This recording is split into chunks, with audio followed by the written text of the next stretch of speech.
दोस्तों, क्या आपने कभी सोचा है इंसान की मौत के बाद उसकी आत्मा कहाँ जाती है?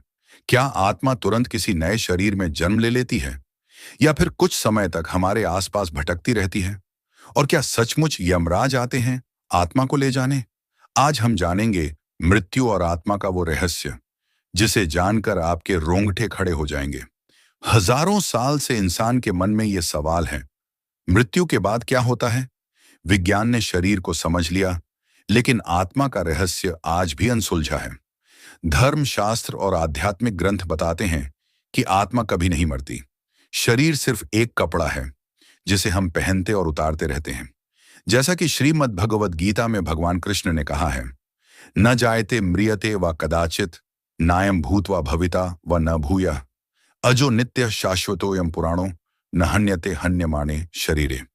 अर्थात आत्मा न जन्म लेती है न मरती है, वह शाश्वत है, अनादि है, और शरीर नष्ट हो जाने पर भी आत्मा नष्ट नहीं होती। अब सवाल उठता है, आत्मा शरीर से निकलती कैसे है? जब इंसान की मौत होती है तो सबसे पहले उसकी सांसें रुकती हैं, दिल की धड़कन बंद हो जाती है। लेकिन विज्ञान कहता है कि मस्तिष्क, ब्रेन कुछ सेकंड तक काम करता है। आध्यात्मिक ग्रंथ बताते हैं कि आत्मा सुषुम्ना नाड़ी से धीरे धीरे ऊपर उठती है। कहा जाता है कि मृत्यु के समय व्यक्ति की अंतिम सोच और कर्म उसकी आत्मा की यात्रा को तय करते हैं। क्या आपने कभी किसी को मरते समय देखा है? बहुत बार लोग कहते हैं कि चेहरा शांत हो गया, आंखें खुली रह गईं या अजीब सी मुस्कान आई। ये संकेत होते हैं कि आत्मा शरीर छोड़ रही है। लेकिन जब आत्मा शरीर से निकल जाती है, तब वह कहाँ जाती है? गरुड़ पुराण में लिखा है कि मृत्यु के बाद आत्मा तुरंत यमदूतों को दिखाई देती है। यमदूत उसे उसके कर्मों के अनुसार लेकर जाते हैं। कहा जाता है कि इस यात्रा को प्रेत यात्रा कहा गया है। आत्मा को 11 से 13 दिन तक इस प्रेत अवस्था से गुजरना पड़ता है। हिंदू परंपरा में इसी वजह से 13 दिन तक परिवार के लोग विशेष पूजा और कर्मकांड करते हैं। माना जाता है कि इससे आत्मा को नई यात्रा के लिए ऊर्जा मिलती है। अब अगर विज्ञान की बात करें तो बहुत से लोग जिन्होंने नियर डेथ एक्सपीरियंस झेला है, उन्होंने एक जैसा अनुभव बताया, जैसे शरीर से बाहर निकलकर अपने ही शरीर को देखना, एक तेज रोशनी की ओर खिंचाव, सुरंग जैसी जगह से गुजरना और अपने पूरे जीवन की झलक एक पल में देख लेना। डॉक्टरों ने यह अनुभव हजारों मरीजों से सुना है, पर अब तक विज्ञान यह नहीं मान पाया कि यह आत्मा का अनुभव है या सिर्फ दिमाग की ट्रिक।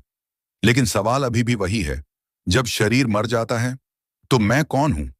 क्या मैं सिर्फ शरीर हूं या वो आत्मा जो इस शरीर में रहती है? दोस्तों, आज हमने जाना कि आत्मा मृत्यु के समय शरीर से कैसे निकलती है। शास्त्रों और विज्ञान में इसके अलग अलग दृष्टिकोण क्या हैं। लेकिन असली रहस्य तो अभी बाकी है। जब शव को जलाया जाता है, तब आत्मा क्या अनुभव करती है? क्यों कहा जाता है कि आत्मा 13 दिन तक घर के आसपास रहती है? और असमय मृत्यु होने पर आत्मा को सबसे ज्यादा तकलीफ क्यों होती है? इन सब सवालों के जवाब हम जानेंगे इस सीरीज के अगले हिस्से में। शव को जलाने पर आत्मा का अनुभव और 13 दिन का रहस्य।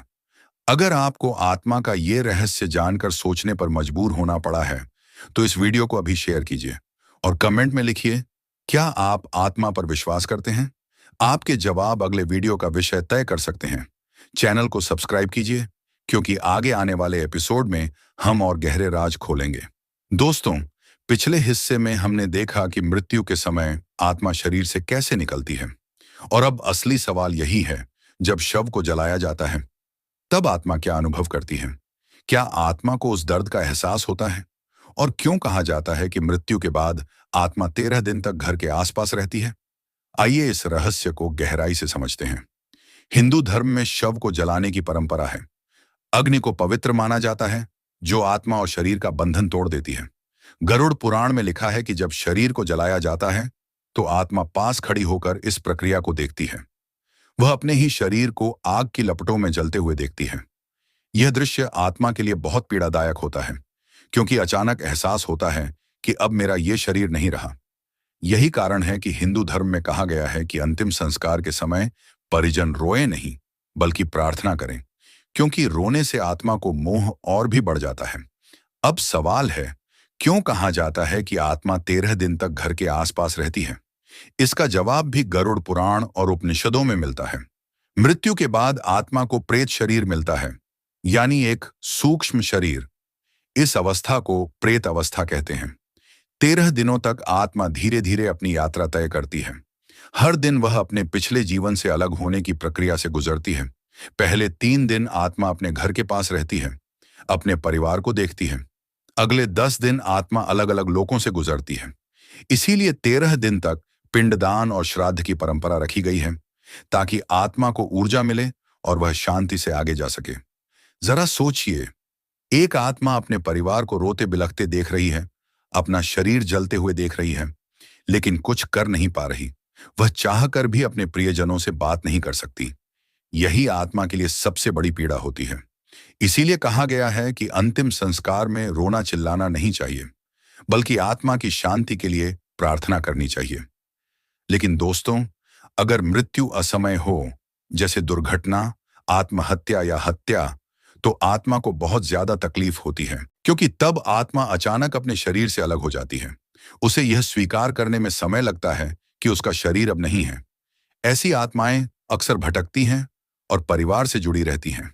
यही कारण है कि शास्त्रों में ऐसे मृतकों के लिए विशेष पूजा और दान का विधान बताया गया है। अब अगर विज्ञान से देखें, तो कुछ वैज्ञानिक मानते हैं कि जब इंसान मरता है तो शरीर की ऊर्जा कहीं ना कहीं जाती है। एनर्जी कभी नष्ट नहीं होती, सिर्फ रूप बदलती है।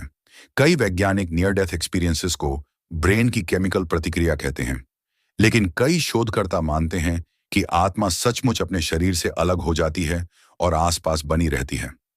क्या आपने कभी महसूस किया है कि किसी अपने की मौत के बाद आपको अचानक उसकी मौजूदगी का एहसास हुआ? जैसे कोई पास खड़ा हो, कोई हल्की सी खुशबू आए या सपना में मिल जाए। बहुत लोग मानते हैं कि ये संकेत आत्मा के ही होते हैं। तो दोस्तों, हमने जाना कि शव को जलाने के बाद आत्मा क्या अनुभव करती है और क्यों 13 दिन तक आत्मा परिवार और घर के आसपास रहती है। लेकिन अब अगला सवाल और भी बड़ा है। आखिर आत्मा का अगला जन्म कैसे तय होता है? क्या सचमुच हमारे कर्म यह तय करते हैं कि हम अगली बार कहां जन्म लेंगे? और क्या आत्मा का नया शरीर चुनने की कोई प्रक्रिया है? इस रहस्य को हम जानेंगे इस यात्रा के अगले हिस्से में। आत्मा का अगला जन्म कैसे होता है? अगर आपको यह रहस्य जानकर सोचने पर मजबूर होना पड़ा है, तो इस वीडियो को अभी शेयर कीजिए और कमेंट में बताइए, क्या आपने कभी ऐसा अनुभव किया है जब आपको लगा हो कि कोई आत्मा आपके आसपास है? आपकी कहानी शायद अगले वीडियो में हम सबके साथ साझा करें। चैनल को सब्सक्राइब कीजिए, क्योंकि अगला हिस्सा और भी गहरा और अद्भुत है। दोस्तों, पिछले भाग में हमने समझा कि मृत्यु के बाद आत्मा शव को जलते हुए देखती है और 13 दिन तक प्रेत अवस्था में रहती है। लेकिन अब असली सवाल यही है, आत्मा का अगला जन्म कैसे तय होता है? क्या ये अपने आप होता है या किसी नियम के आधार पर? शास्त्रों में स्पष्ट लिखा है, जैसा कर्म वैसा जन्म। हर इंसान का अगला जन्म उसके कर्मों पर आधारित होता है। अगर किसी ने अच्छे कर्म किए हैं, दान, सेवा, सच्चाई, भक्ति, तो आत्मा को उत्तम लोक और श्रेष्ठ जन्म मिलता है। अगर किसी ने बुरे कर्म किए हैं, हिंसा, छल, पाप, तो आत्मा को कष्टमय जन्म मिलता है। यही कारण है कि हिंदू धर्म में कर्म को सबसे बड़ा धर्म माना गया है। गीता में भगवान कृष्ण कहते हैं, कर्मण्येवाधिकारस्ते मां फलेषु कदाचन। अर्थात मनुष्य का अधिकार सिर्फ कर्म पर है, फल पर नहीं, क्योंकि फल यानी अगला जन्म अपने आप तय हो जाता है। अब सवाल आता है, आत्मा नए शरीर में प्रवेश कब करती है? शास्त्रों के अनुसार जब गर्भ 16वें हफ्ते में पहुंचता है, तब आत्मा उसमें प्रवेश करती है। यही कारण है कि कई संस्कृतियों में चौथे महीने से गर्भवती स्त्री की पूजा होती है। आधुनिक विज्ञान के अनुसार गर्भस्थ शिशु चौथे 5वें महीने से धड़कन, हलचल और चेतना दिखाने लगता है। कई वैज्ञानिकों का मानना है कि यही समय है जब कॉन्शियसनेस जागती है। दोनों दृष्टिकोण कहीं ना कहीं एक ही सत्य की ओर इशारा करते हैं कि आत्मा चौथे महीने के आसपास गर्भ में प्रवेश करती है। आपने अक्सर सुना होगा कि छोटे बच्चे कभी कभी अजीब बातें करते हैं। कोई बच्चा अचानक ऐसी जगह या भाषा पहचान लेता है जिसे उसने कभी देखा सुना ही नहीं। उदाहरण, doctor Ian Stevenson, Virginia university, USA ने 2005 से ज्यादा बच्चों के केस स्टडी की। इन बच्चों को अपने पिछले जन्म की यादें थीं। किसी ने बताया कि वह पायलट था और युद्ध में मारा गया। किसी ने कहा कि उसका नाम, गांव और परिवार दूसरे थे, और बाद में सब सच निकला।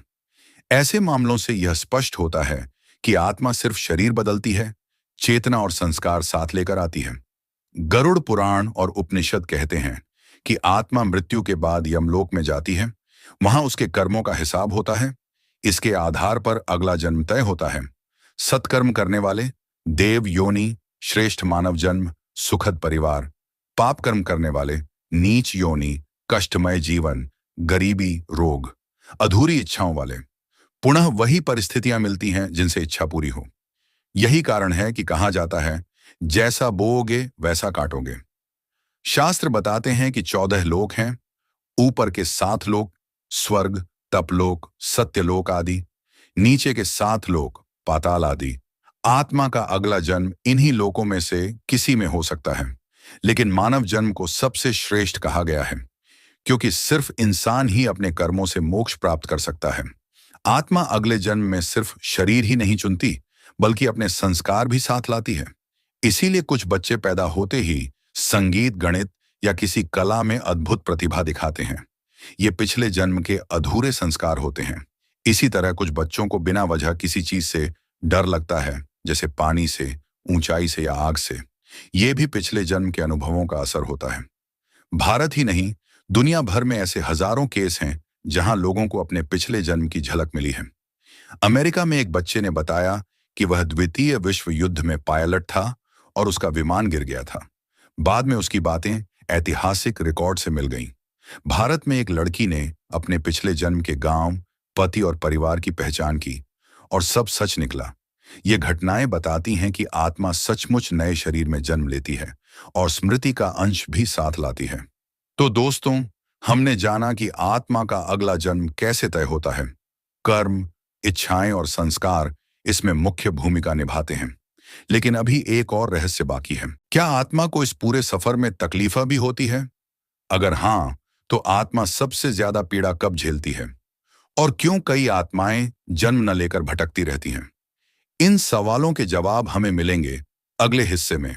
आत्मा की पीड़ा और अधूरी इच्छाओं का राज। पिछले भाग में हमने जाना कि आत्मा का अगला जन्म उसके कर्म और संस्कारों पर आधारित होता है। लेकिन एक गहरा सवाल अभी भी बाकी है। क्या आत्मा को इस पूरी यात्रा में पीड़ा भी होती है? अगर हाँ, तो आत्मा को तकलीफ कब और क्यों होती है? आइए इस रहस्य को गहराई से समझते हैं। आत्मा की सबसे बड़ी पीड़ा शरीर का मोह। जब इंसान मरता है, आत्मा अचानक अपने ही शरीर को छोड़ देती है। वह देखती है कि उसका परिवार, उसका घर, उसकी प्रिय वस्तुएं सब पीछे छूट गईं। पर सबसे बड़ा मोह होता है अपने शरीर का। गरुड़ पुराण में लिखा है, शरीरम परमम बंधनम। शरीर ही आत्मा का सबसे बड़ा बंधन है। जब तक आत्मा को यह एहसास नहीं होता कि शरीर अस्थायी था, वह तकलीफ में रहती है। इसलिए अंतिम संस्कार जल्दी करने का नियम है, ताकि आत्मा मोह से मुक्त हो सके। शास्त्र कहते हैं कि मृत्यु 3 प्रकार की होती है। 1. स्वाभाविक मृत्यु, उम्र पूरी होने पर। 2. कर्मजन्य मृत्यु, रोग, कष्ट या दुर्घटना से। 3. असमय मृत्यु, आत्महत्या या हत्या से। असमय मृत्यु सबसे कष्टदायी होती है। ऐसी आत्मा अचानक शरीर से अलग हो जाती है और उसे स्वीकार करने में समय लगता है। यही कारण है कि कहा जाता है, आत्महत्या करने वाले की आत्मा भटकती है, क्योंकि उसका जीवन अभी अधूरा था। आत्मा की सबसे बड़ी पीड़ा उसकी अधूरी इच्छाएं होती हैं। अगर कोई व्यक्ति जीवन में बहुत बड़ा सपना लेकर मर गया हो, जैसे अपूर्ण प्रेम, अधूरा बदला, अधूरी जिम्मेदारी, तो उसकी आत्मा उस इच्छा के कारण अटक जाती है। इसीलिए कई बार लोग कहते हैं कि उस जगह पर आत्मा भटक रही है। असल में वह आत्मा मोह और इच्छा के कारण मुक्त नहीं हो पाती। भटकती आत्माओं के बारे में कई अनुभव सुने गए हैं। किसी घर में अचानक हल्की सी खुशबू या अजीब सी ठंडक महसूस होना, सपनों में मृतक व्यक्ति का आना, कोई छाया या आभास दिखना। ये सब संकेत माने जाते हैं कि आत्मा अभी पूरी तरह मुक्त नहीं हुई है। विशेष रूप से वे आत्माएं जो अचानक मृत्यु का शिकार हुई, वे अक्सर उसी स्थान पर बनी रहती हैं। शास्त्रों में पितरों के लिए श्राद्ध और तर्पण का नियम इसलिए बनाया गया है। माना जाता है कि इससे आत्मा को ऊर्जा मिलती है और वह अगले लोक की यात्रा कर पाती है। अगर परिवार श्राद्ध न करे तो आत्मा मोह और भूख प्यास के कारण दुखी रहती है। इसलिए हर साल पितृपक्ष में पूर्वजों के लिए तर्पण और दान करना अनिवार्य माना गया है। आधुनिक समय में भी बहुत लोग यह मानते हैं कि आत्माओं को शांति दी जा सकती है। ध्यान और प्रार्थना करने से, दीपक जलाने से, नाम जप करने से और अच्छे कर्म उनके नाम पर करने से इनसे आत्मा की पीड़ा कम होती है और वह आगे बढ़ पाती है। विज्ञान भूत प्रेत या आत्मा को स्वीकार नहीं करता, लेकिन पैरासाइकोलॉजी के क्षेत्र में कई रिसर्च हुए हैं। कुछ जगहों पर वैज्ञानिकों ने अनएक्सप्लेन्ड आवाजें, तापमान में बदलाव और इलेक्ट्रोमैग्नेटिक एक्टिविटी रिकॉर्ड की है। ये घटनाएं अभी भी रहस्य बनी हुई हैं। कई मनोवैज्ञानिक कहते हैं कि भटकती आत्मा असल में दिमाग का भ्रम है, लेकिन जिन लोगों ने यह अनुभव किया है उनके लिए यह सच से कम नहीं। तो दोस्तों, हमने जाना कि आत्मा को सबसे ज्यादा पीड़ा तब होती है जब मृत्यु असमय हो, इच्छाएं अधूरी रह जाए या मोह बहुत गहरा हो। लेकिन अब आखिरी सवाल बचता है, क्या आत्मा हमेशा इसी जन्म, मृत्यु और पीड़ा के चक्र में फंसी रहती है, या कोई रास्ता है जिससे आत्मा पूरी तरह मुक्त हो सकती है? क्या सचमुच मोक्ष नाम की कोई चीज है? इस रहस्य को हम समझेंगे इस यात्रा के अंतिम हिस्से में, मोक्ष और आत्मा की मुक्ति। हमने अब तक जाना मृत्यु के समय आत्मा शरीर कैसे छोड़ती है, शव को जलाने पर आत्मा क्या अनुभव करती है, 13 दिन का रहस्य क्या है, अगला जन्म कैसे तय होता है और आत्मा को तकलीफ कब और क्यों होती है। अब सबसे बड़ा सवाल यही है, क्या आत्मा हमेशा जन्म, मृत्यु और पीड़ा के इस चक्र में फंसी रहती है, या इससे मुक्त होने का कोई रास्ता है? इसी मुक्ति को शास्त्रों में मोक्ष कहा गया है। मोक्ष का अर्थ है जन्म और मृत्यु के अंतहीन चक्र से मुक्ति, यानी आत्मा जब इस संसार के बंधनों से पूरी तरह मुक्त हो जाती है और परमात्मा में लीन हो जाती है, तो उसे फिर से जन्म नहीं लेना पड़ता। श्रीमद् भगवद गीता में भगवान कृष्ण कहते हैं, मामुपेत्य पुनर्जन्म दुःखालयम शाश्वतम नाप्नुवन्ति महात्मानः संसिद्धिम परमाम गताः। बानी अर्थात जो महात्मा मोक्ष को प्राप्त कर लेते हैं वे फिर से इस दुखमय संसार में जन्म नहीं लेते। मोक्ष पाने के लिए केवल मृत्यु ही काफी नहीं है। मोक्ष आत्मा के कर्म, ज्ञान और भक्ति पर निर्भर करता है। सत्कर्म, जिसने जीवन भर धर्म, सत्य और दया का पालन किया हो। ज्ञान, जिसने आत्मा और परमात्मा का सही ज्ञान प्राप्त किया हो। भक्ति, जिसने ईश्वर में पूरी श्रद्धा और प्रेम रखा हो। ऐसी आत्मा को मृत्यु के बाद पुनर्जन्म की आवश्यकता नहीं रहती, वह सीधे परमात्मा में लीन हो जाती है। शास्त्रों में मोक्ष पाने के 4 मार्ग बताए गए हैं। 1. कर्मयोग, निस्वार्थ भाव से कर्म करना। 2. ज्ञान योग, आत्मा और ब्रह्म का ज्ञान प्राप्त करना। 3.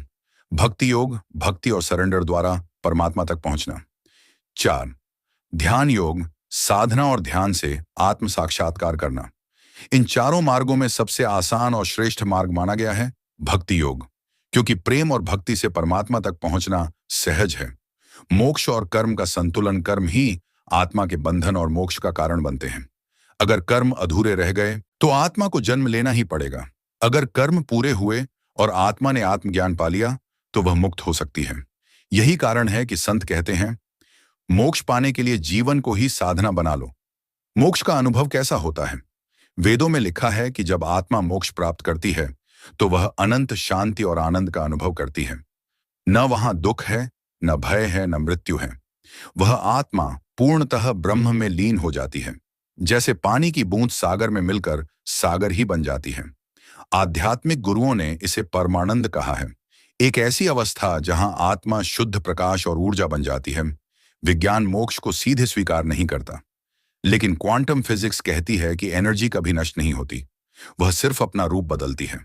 अगर आत्मा एनर्जी का ही रूप है तो मोक्ष का अर्थ यह हो सकता है कि आत्मा अपनी व्यक्तिगत पहचान खोकर यूनिवर्सल एनर्जी में विलीन हो जाए। यानी जो बात वेद और उपनिषद कहते हैं उसे विज्ञान अपनी भाषा में अलग तरह से बयान करता है। संसार में हर आत्मा जन्म और मृत्यु के चक्र में बंधी है। यह चक्र तब तक चलता रहता है जब तक आत्मा पूरी तरह शुद्ध न हो जाए। मोक्ष इस चक्र से बाहर निकलने का द्वार है। इसीलिए शास्त्र कहते हैं, मानव जन्म दुर्लभ है, क्योंकि केवल मनुष्य ही ऐसा कर्म कर सकता है जिससे मोक्ष प्राप्त हो। देवता भी मोक्ष नहीं पा सकते क्योंकि वे भोग में फंसे हैं। जानवर भी मोक्ष नहीं पा सकते क्योंकि वे विवेक से वंचित हैं। केवल इंसान ही साधना और ज्ञान से मुक्त हो सकता है। आध्यात्मिक साधकों ने मोक्ष की अवस्था को इस तरह वर्णित किया है, मन की सारी वासनाएं शांत हो जाती हैं, आत्मा को खुद का सच्चा रूप दिखने लगता है, मृत्यु का भय खत्म हो जाता है और आत्मा को एहसास होता है कि मैं शरीर नहीं, मैं आत्मा हूं। जब यह अनुभव पूरी तरह स्थिर हो जाता है तो आत्मा इस संसार से मुक्त हो जाती है। तो दोस्तों, आत्मा न जन्म लेती है, न मरती है। वह शाश्वत है। शरीर बदलते रहते हैं, लेकिन आत्मा अपनी यात्रा करती रहती है। मृत्यु, प्रेत अवस्था, पुनर्जन्म, पीड़ा और अंततः मोक्ष तक। आत्मा की यह यात्रा हमें यह सिखाती है कि जीवन केवल खाने पीने और जीने का नाम नहीं है। जीवन का असली मकसद आत्मा को समझना है, क्योंकि जब हम खुद को आत्मा मान लेंगे, तभी हम अपने अंतिम लक्ष्य मोक्ष तक पहुंच पाएंगे। धन्यवाद दोस्तों, फिर मिलेंगे।